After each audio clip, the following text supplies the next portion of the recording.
Hello! If you love the sound of rain, it might be because rain meets many needs.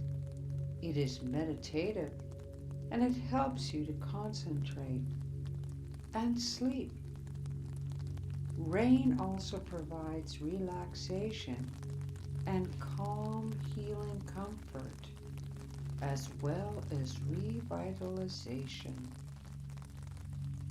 Rain can help those with built-up anxiety, which is a mannerism of depression.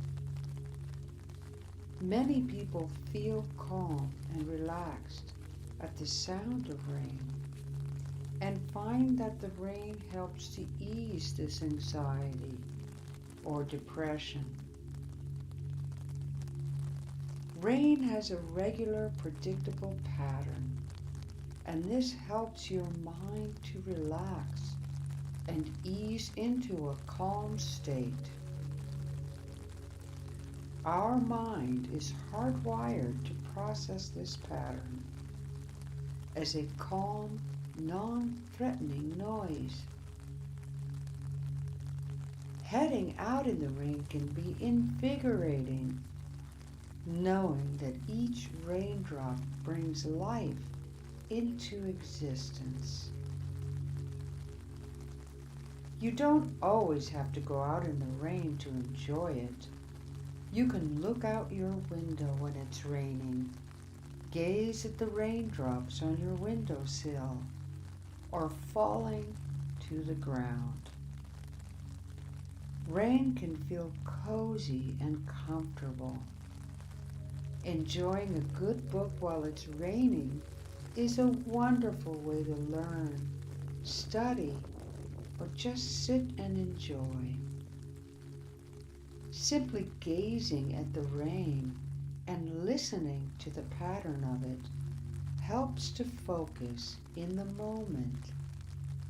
You can use this time as well to reflect on your life. It may be that the smell of rain takes you back to a pleasant time in your life. Rain is also a profound tool to gaze at and arrive to the present moment. Rain gazing and listening to the rain is a wonderful time to write in your journal, or write poetry or stories. Many people use the rain for meditation. It most certainly helps with concentration due to its predictable pattern. Rain is a wonderful sleep aid or for an afternoon nap. Feeling refreshed and invigorated when you wake. Rain brings abundance to all living things on the planet. If you don't already, learn to enjoy the rain and go with its flow. Allow it to take you where you want to go in your mind. We hope you enjoyed this video.